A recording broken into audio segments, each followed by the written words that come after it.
Hello and welcome to the Quibber channel.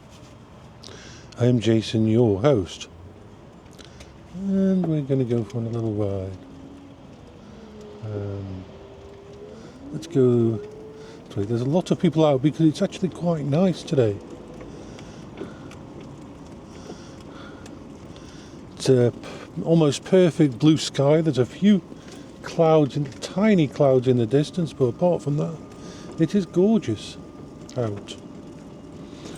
I'm going to go up to town and pick up some bits and pieces from Tesco, and then I'm going to go into the middle of town and pick up some burgers for the dogs.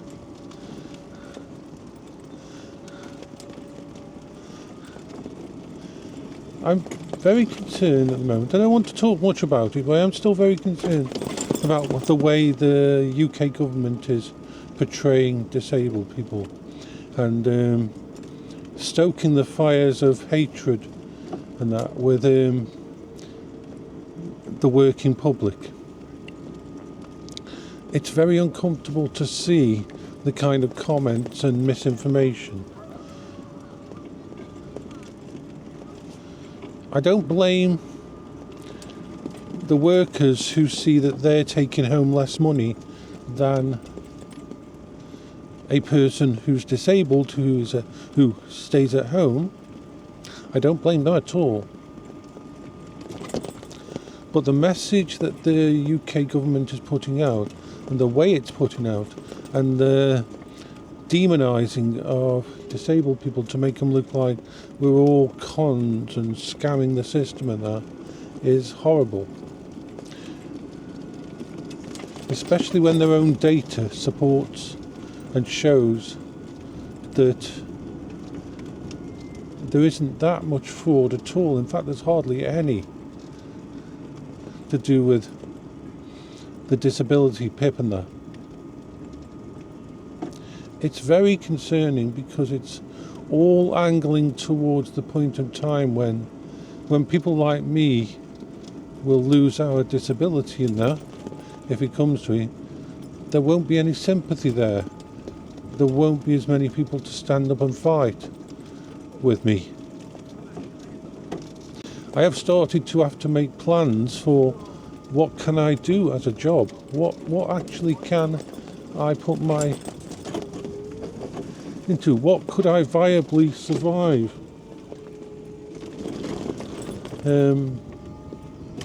The only real good thing I've got is that the house I own.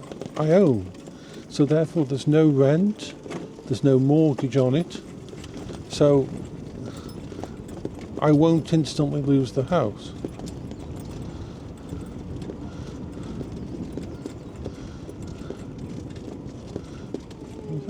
Let's decide which way shall we go. I'm going to go this way. I'm going to go around here. Yay.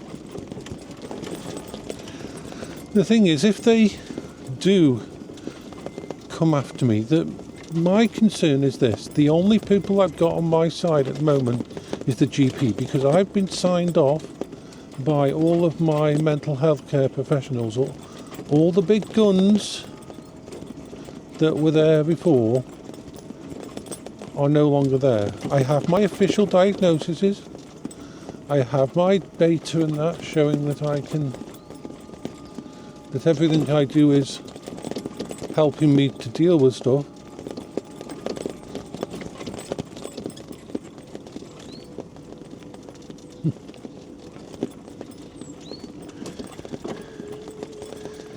The squirrels are gorgeous. I love them.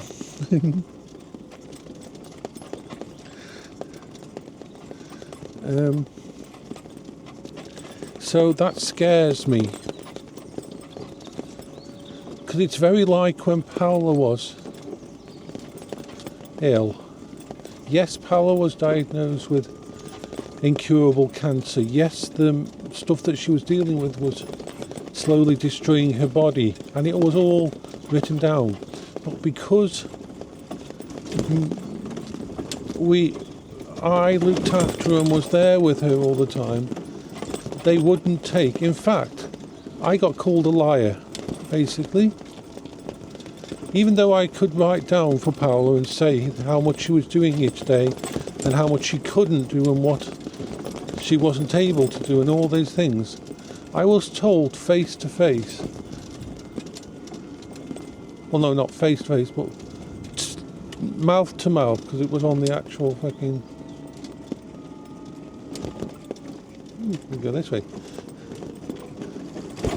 I was told on the phone that even though I had said all these things and had all the documentation to prove how Paola was dealing with stuff, that my words were not counted because I was biased, because Paola was my wife.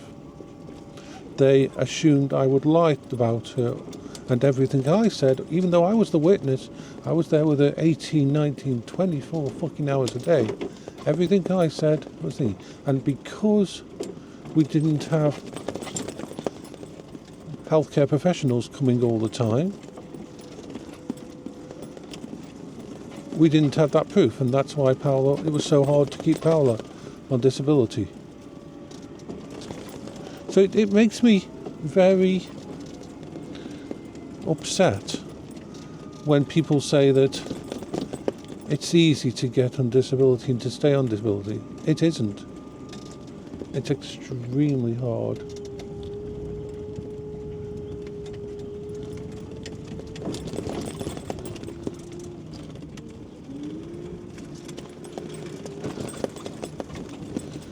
And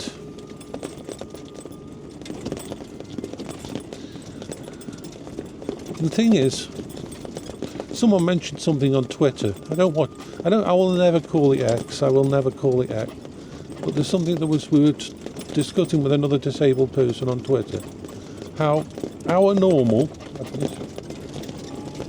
as a disabled person, our normal is so far beyond a normal person's normal that it just doesn't really count. When a disabled person says they're okay, their version of okay probably means they're still in pain, they're still suffering, they can hardly walk, they can hardly do anything in that. But to them, that's their level of okay. And their level of normal includes the massive effort to be able to get out of bed, to walk downstairs, to motivate themselves to make food, to manage to actually focus enough to complete some kind of daily function. To a disabled person who's dealing with that all the time, that becomes the norm. That is normal. And our consciousness forgets about it and doesn't have the we don't see it like others. When others see what we have to go through, even listing the stuff that we have to go through exhausts people. So yeah, that's why it's so hard for a disabled person to challenge this stuff, and why a lot of the time we do not have the ability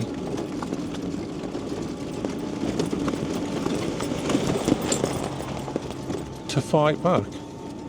One of the sneaky things that the Department of Work and Pension will do, especially with people on disability living allowance or personal independence payment, is when you go for a review, they'll try to drop down your claim to the next level. They'll say, okay, we're going to give you this, and this, but, and this is the fun thing, in the letter they will say, we will give you this, and this, which is lowering your money by a tier, but, they say, you can appeal this. This is what they say. You can appeal this, but if you do, this offer is invalidated, and therefore you may get even less or nothing at all. So imagine that. Imagine if you're a person who's disabled, who's worn out, who's got anxiety, who's suffering from depression, who's dealing with all the things, who hasn't got the energy, And you're being basically told that, okay, either you accept this lower amount, or you're going to have to fight for it. And if you fight for it, you might not actually succeed. That is the concern, that is the worry, that is the way the Department of Work and Pensions work. And that's how they get their bonuses, because they get bonuses and they get targets for how many people they're supposed to get off disability. This is what a lot of people don't see. This is what a lot of people don't notice in the system. It was so weird that when I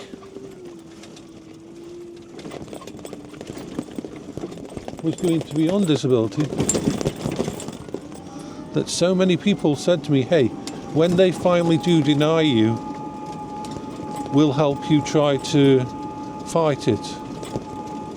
It just so happened I had so much information back then that I didn't have to deny it.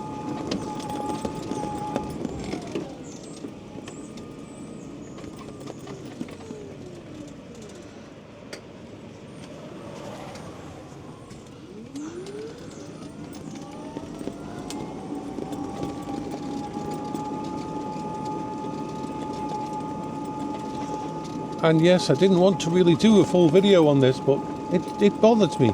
It scares me. Because the only thing that keeps me going is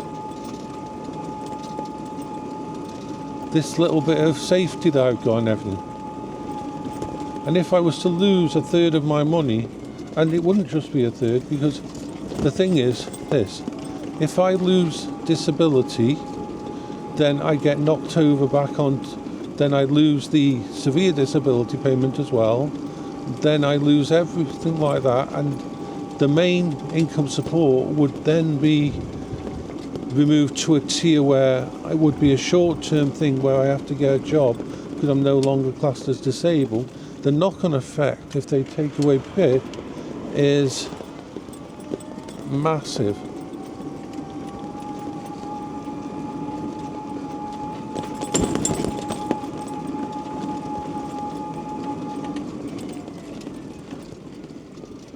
Absolutely massive. It is my whole life. And I'm not the only one. There's a lot of people in the country scared. A lot of disabled people in the country are very scared at this moment in time, knowing that their life could be gone.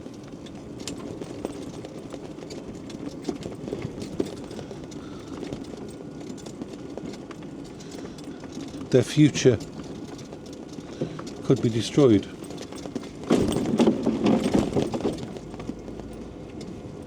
And they've got this sword hanging over their head and they don't know when it's going to hit. All they know is that the Labour government, unfortunately, is taking the same approach that the thingy did.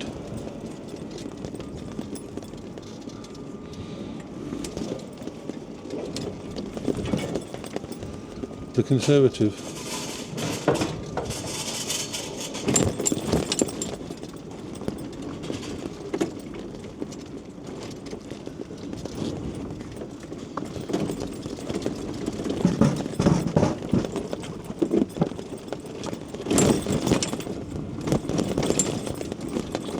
That's what I want to do.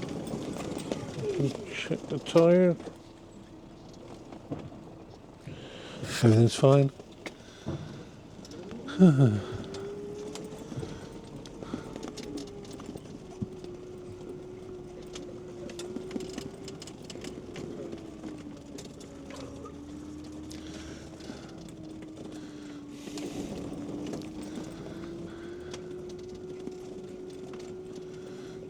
I mean, you may think that I'm being concerned over nothing, but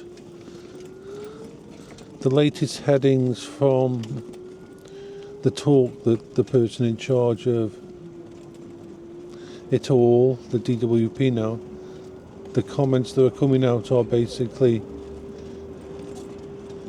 even people who are classed as fully disabled are going to basically be trying to force them into work. This says something for the society, doesn't it?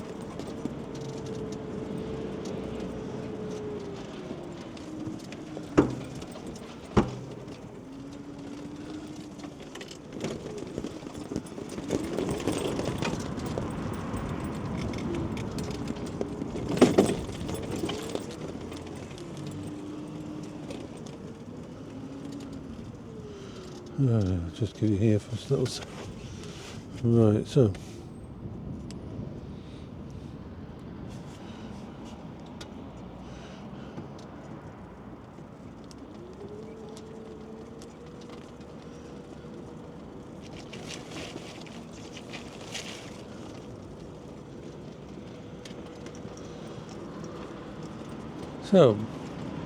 in a minute I want to shut this down and talk about what possible solutions. And after a lot of investigation,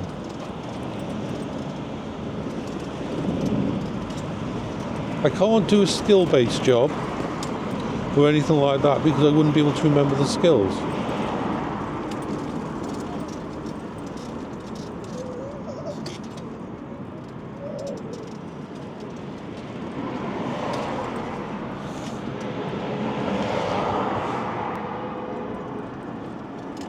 No, I'm crossing over here to... I'll cross over here and then I'll shut this down.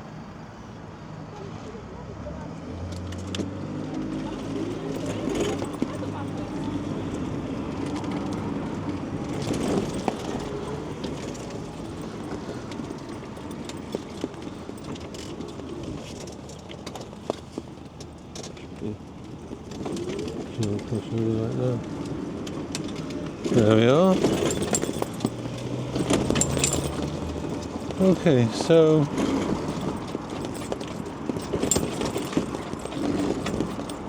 let's shut this down in a minute. I'm going to just get near to Tesco and then I'll do the next one after I've been into Tesco because I just want to I need to focus on what I need to buy. And sometimes when I go to Tesco, it's how can I put this?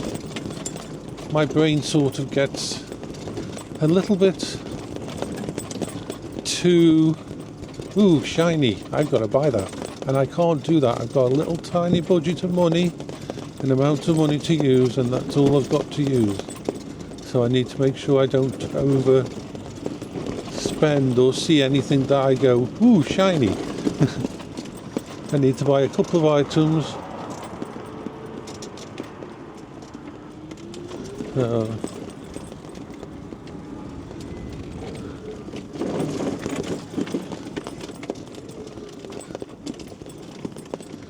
Let's see what we've got. Oh yeah, I'll stop this vlog in a minute.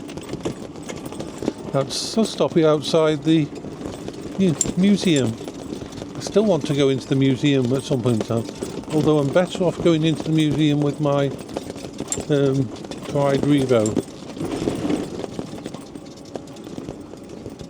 So yeah.